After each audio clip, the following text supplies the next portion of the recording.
విద్యార్థులకు తెలుగు పరీక్ష రాసేటువంటి 10వ తరగతి విద్యార్థులకు మరియు పబ్లిక్ ఎగ్జామ్ 2026 పరీక్ష రాసేటువంటి విద్యార్థులకు ఈ వీడియో అయితే చాలా ఉపయోగపడుతుంది. తప్పకుండా ఈ వీడియోని చూసి లైక్ చేయండి, సబ్స్క్రైబ్ చేయండి.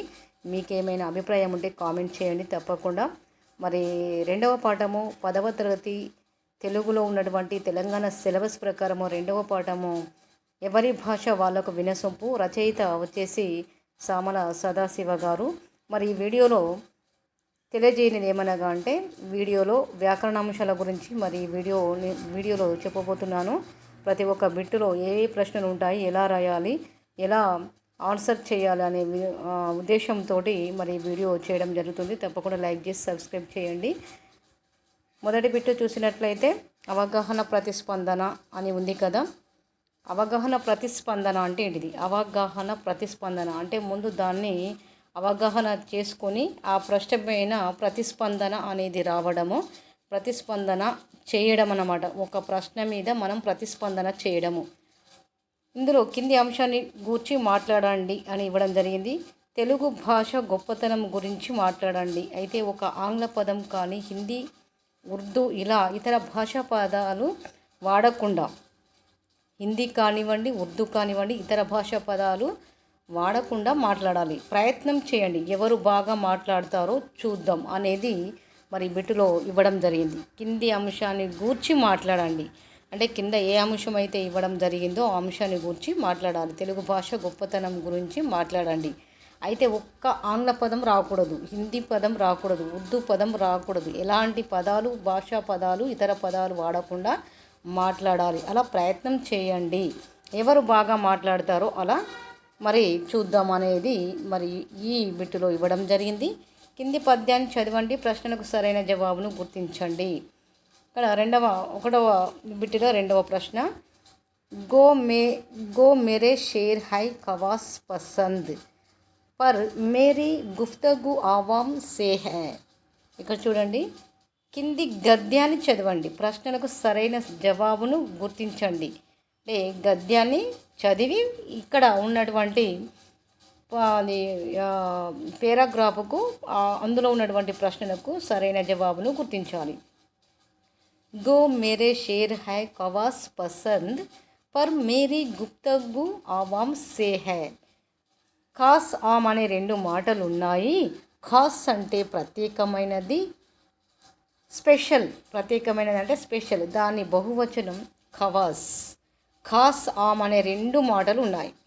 ఇక్కడ బాగా మీరేం చేయాలంటే ఆలోచన చేయాలి. ఖాస్ ఆమ్ అనే రెండు మాటలు ఉన్నాయి. ఖాస్ అంటే ప్రత్యేకమైనది, స్పెషల్ అంటేనే ప్రత్యేకమైనది అంటేనే ఆంగ్లంలో స్పెషల్. దాని బహువచనం ఖవాస్ అంటే విద్వత్తులోనో, సంపదలోనో, హోదాలోనో ప్రత్యేకమైన వాళ్ళు. ఆమ్ అంటే సామాన్యం. ఇక్కడ బాగా ఆలోచించాలి, వినాలి, అర్థం చేసుకోవాలి. ఆమ్ అంటే సామాన్యం, ఆవామ్ అంటే బహువచనంలో సామాన్య ప్రజలు. ఇక్కడ చూడండి, ఆమ్ అంటే సామాన్యం, ఇది ఏకవచన రూపంలో ఉంది. ఆవామ్ అంటే బహువచనం, ఇది బహువచన రూపంలో ఉంటుంది. కామన్ పీపుల్, దీనిది కామన్ పీపుల్. కవి ఏమంటున్నాడంటే నా కవితను ప్రత్యేక వ్యక్తులు పసందు చేస్తున్నారు, కానీ నేను మాట్లాడుతున్నది మాత్రం సామాన్య ప్రజలతోనే. నా కవితను, ఇక్కడ కవి ఏమంటున్నారు, నా కవితను ప్రత్యేక వ్యక్తులు పసందు చేస్తున్నారు, కానీ నేను మాట్లాడుతున్నది మాత్రం సామాన్య ప్రజలతోనే, అంటే కామన్ పీపుల్ తోటే మాట్లాడుతున్నాను అని ఇక్కడ కవి ఇవ్వడం జరిగింది. ప్రశ్నలు చూసినట్లయితే ఇక్కడ మీరు ఇదంతా చదివారు కదా, ప్రశ్నలు మరి ఇక్కడ ప్రశ్నలు ఇవ్వడం జరిగింది. ప్రశ్నలు ఆ బిట్టు చూసినట్లయితే ఖాస్ అనే ఉర్దూ పదానికి అర్థం. ఈ బ్రాకెట్లో మీరు ఏ అయితే ఏ, బి అయితే బి అనేది కూడా ఇందులో గుర్తించాలి. ఖాస్ అనే ఉర్దూ పదానికి అర్థం ఏమైంది? ఖాస్ ఆమ్ అనే రెండు పదాలు ఉన్నాయని ఇక్కడ ఈ పేరాలో ఇవ్వడం జరిగింది కదా. ఖాస్ ఆమ్ అనే రెండు మాటలు ఉన్నాయి. ఖాస్ అంటే ఏంటిది అనే పదానికి ఉర్దూ పదానికి అర్థం. ఇక్కడ మీరు ఆప్షన్ చూసి జవాబును ఈ బ్రాకెట్లో మరి సరైన జవాబును ఈ బ్రాకెట్లో ఫిలప్ చేయాలి. ఖాస్ అనే ఉర్దూ పదానికి అర్థం ఏంటిది అంటే ఇక్కడ ప్రత్యేకమైనది అనేది తెలుస్తుంది. సామాన్య ప్రజలను ఉర్దూలో ఏమంటారు? సామాన్య ప్రజలను, ఇక్కడ కామన్ పీపుల్ అని ఉంది కదా, ఇక్కడ చూసారు కదా ఈ గద్యంలో సామాన్య ప్రజలు అంటే కామన్ పీపుల్ను, ఆవాం అంటే బహువచనంలో సామాన్య ప్రజలు. సామాన్య ప్రజలను ఉర్దూలో ఏమంటారు అనేది చూసినట్లయితే సామాన్య ప్రజలు ఏమంటారు? ఏ అనే ఆప్షన్ అయితే మరి ఇక్కడ సరైన జవాబు. ఈ విధంగా బ్రాకెట్లు ఇచ్చినప్పుడు, గద్యం ఇచ్చినప్పుడు గద్యానికి ప్రశ్నలో మరి సరైన సమాధానాన్ని చేయవలసిందిగా ఉన్నది. ఈ బిట్టు చూసినట్లయితే నా కవితను ప్రత్యేక వ్యక్తులు పసందు చేస్తున్నారు. గీత గీసిన పదానికి సమానార్థకం ఉర్దూ పదం అనేది మరి సరైన సమాధానాన్ని గుర్తించాలి అని ఇవ్వడం జరిగింది. నా కవితను ప్రత్యేక వ్యక్తులు అంటే స్పెషల్ అంటే ఏమొస్తుంది? సంబంధ, అవామ, కవాస, పసంద. నా కవితను ప్రత్యేక వ్యక్తులు పసందు చేస్తున్నారు. కింద గీత గీసిన పదానికి సమానార్థకం ఉర్దూ పదం ఏమై ఉంటుంది? పసందు చేస్తున్నారు అనేది ఇక్కడ చూసారు కదా. నా కవితను ప్రత్యేక వ్యక్తులు పసందు చేస్తున్నారు, కానీ నేను మాట్లాడుతున్నది మాత్రం సామాన్య ప్రజలతోనే అని. మరి ఏమొస్తుంది దీనికి జవాబు? నా కవితను ప్రత్యేక వ్యక్తులు పసందు చేస్తున్నారు అంటే కవాస్ వస్తుందా, అవామ్ వస్తుందా, సంబంధ్ వస్తుందా? దీని సరైన సమాధానం ఇందులో మీరు గుర్తించాల్సి ఉంటుంది. పై కవితలో కవి ఎవరి భాషను ఉపయోగించాడు? పై కవితలో కవి ఎవరి భాషను ఉపయోగించాడు? గ్రాంధిక భాషన, ఉర్దూ భాషన, ప్రజల భాషన, ఏవి కాదా? మరి ఏ భాషను ఉపయోగించారో మరి మీరైతే ఈ బ్రాకెట్లో మరి గుర్తించాల్సి ఉంటుందన్నమాట. కింది గద్యాన్ని చదవండి, ప్రశ్నలకు జవాబులు రాయండి. ఎందుకంటే నేనే జవాబు చెప్తే మీరు గుర్తించలేకపోతారు కాబట్టి అవగాహన ప్రతిస్పందన ఇక్కడ అవగాహన చేసుకొని ఇక్కడ సరైన సమాధానాన్ని గుర్తించాల్సి ఉంటుంది. దాన్నే ప్రతిస్పందన అంటారు. అంటే ఈ యొక్క ప్రశ్నను సరిగ్గా చదివినట్లయితే అదే అర్థమవుతుంది. కాబట్టి జవాబు మీరే సరైన జవాబును గుర్తించాల్సి ఉంటుంది. కింది గద్యాన్ని చదవండి, ప్రశ్నలకు జవాబులు రాయండి. ఉర్దూ మన దేశీయుల ఉమ్మడి భాష, కానీ ఏదో ఒక కులానికో మతానికో చెందిన భాష కాదన్నారు. సరిగ్గా వినాలి. ఏదైనా గద్యము సరిగ్గా వింటేనే ప్రశ్నలకు జవాబులు మరి రాయగలుగుతారు.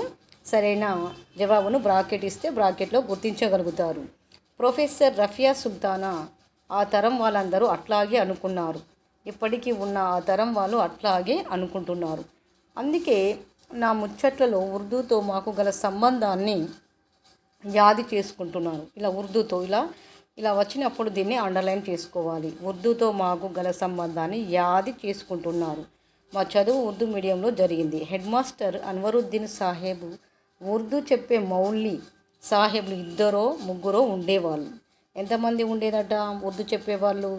ఉర్దూ చెప్పే మౌల్వీ సాహెబ్లు 2-3 ఉండేవాళ్ళు. అయితే పై తరగతిలో చదివే మాకు రామనాథరావు సారు ఉర్దూ చెప్పేవారు. పై తరగతిలో ఇక్కడ బాగా ఆలోచించాల్సినటువంటి మరి మ్యాటర్ కాబట్టి ఇక్కడ అవగాహన కిందికి రావడం జరిగింది. కాబట్టి దీన్ని అవగాహన చేసుకొని ప్రతిస్పందించాలి. అంటే ప్రతి వాక్యాన్ని బాగా అర్థం చేసుకొని ఎవరు ఏం చేశారు, ఏ భాష, ఎలాంటి భాష, ఏ కులము, ఏ మతము, ఏ భాష కాదు అని ఎవరు అన్నారు అనేది మరి ఈ గద్యాన్ని ఖచ్చితంగా అర్థవంతం చేసుకొని ప్రశ్నలకు జవాబు గుర్తించవలసినటువంటి అవసరం అయితే ఉన్నది.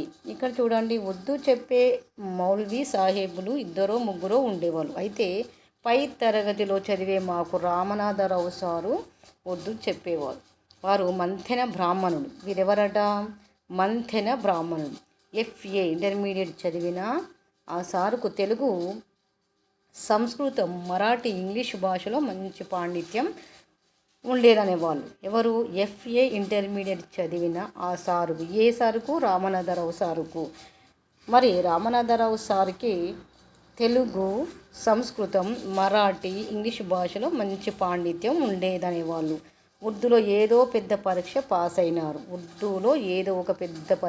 అయినారు. వారు పెద్ద తరగతికి ఉర్దూ చెప్తుంటే, ఏ తరగతికి? పెద్ద తరగతికి ఉర్దూ చెప్తుంటే ఉర్దూ డిగ్రీలు గల మౌల్వీ సాహెబులు ఎవ్వరూ అభ్యంతరం లేవదీయలేదు. వారు పెద్ద తరగతికి ఉర్దూ చెప్తుంటే ఉర్దూ డిగ్రీలు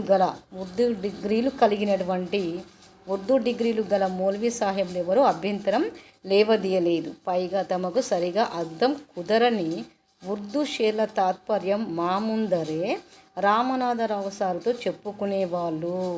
ఈ విధంగా రామనాథరావు సార్తో చెప్పుకునేవాళ్ళు. అంటే ఉర్దూ డిగ్రీలు గల మౌల్వీ సాహెబ్లు ఇక్కడ బాగా అవగాహన చేసుకోవాలి. ఎవరు ఉర్దూ డిగ్రీలు కలిగినటువంటి సాహెబ్లు ఎవరెవరు ఉన్నారు, ఎంతమంది ఉన్నారు, ఏ తరగతికి చెప్పేవారు, పై తరగతి ఉర్దూ చెప్తుంటే ఉర్దూ డిగ్రీలు ఎవరు పై తరగతికి అంటే రామనాథరావు సారు పై తరగతికి చెప్పేవారు. రామనాథరావు సారుకు ఏ భాషలు మంచి పాండిత్యం ఉండేది అంటే మరాఠీ, ఇంగ్లీషు మంచి భాషలో పాండిత్యం ఉండేదనేవాళ్ళు. ఈ విధంగా మరి ఈ పేరాగ్రాఫ్ను అయితే సరిగ్గా అర్థం చేసుకున్నట్లయితే ప్రశ్నలకు జవాబును రాయగలుగుతారు.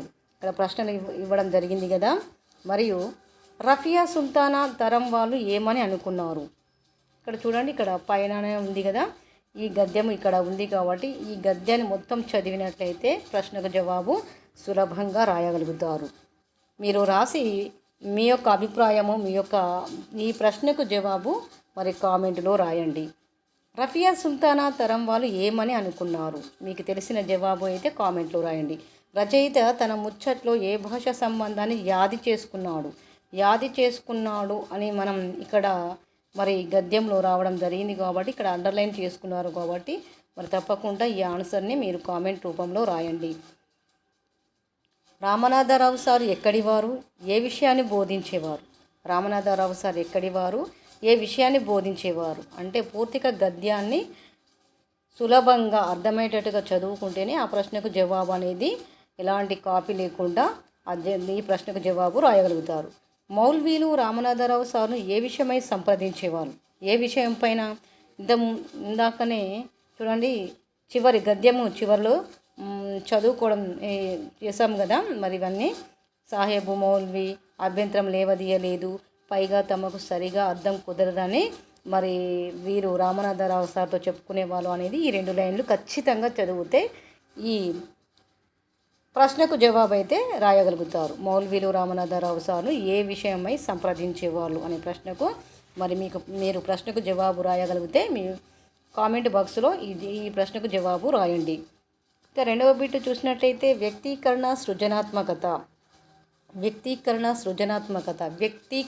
అంటే ఒక వ్యక్తి గురించి, సృజనాత్మకత అంటే అతడు చేసేటువంటి ఆ వ్యక్తి చేసినటువంటి రచయిత కానివ్వండి, తన కథ కానివ్వండి, ఆ కథ గురించి ఇంకొక వ్యక్తి ఆ వ్యక్తి గురించి వ్యక్తీకరణ చేయడం అనేదాన్ని వ్యక్తీకరణ అంటారు. దానిని సృజనాత్మకత అని అంటారు. అతను తెలిసినటువంటి భాష కానివ్వండి, అతనికి తెలిసినటువంటి స్టోరీ కానివ్వండి, అతడు తన వంతు కృషిగా తను ఇతరులకు అంటే ఎదుటి విద్యార్థులకు చెప్పేటువంటి దానిని వ్యక్తీకరణ అని కూడా అంటారు.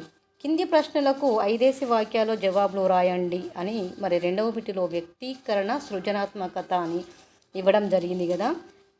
మనమరాలి మాటలు విని తాతయ్య ఎందుకు అబ్బురపడ్డాడు? రెండవది కప్పగంతుల లక్ష్మణ శాస్త్రి గారిని రచయిత గురుస్థానీయులుగా ఎందుకు భావించారో వివరించండి. ఇక్కడ చూసారా, ఒక వ్యక్తి గురించి ఇంకొక వ్యక్తి ఎందుకు భావించారో దీనినే వ్యక్తీకరణ లేదా సృజనాత్మకత అని కూడా అంటారు. లక్ష్మణ శాస్త్రి గారిని రచయిత గురుస్థానీయులుగా ఎందుకు భావించారో వివరించండి. అంటే ఒక వ్యక్తి గురించి వ్యక్తీకరణ చేశాడు కాబట్టి దీనినే వ్యక్తీకరణ లేదా సృజనాత్మకత అని కూడా అంటారు. అందరూ యూనివర్సిటీ ఆచార్యులు ఉండగా ఒక రిటైర్డ్ రెవెన్యూ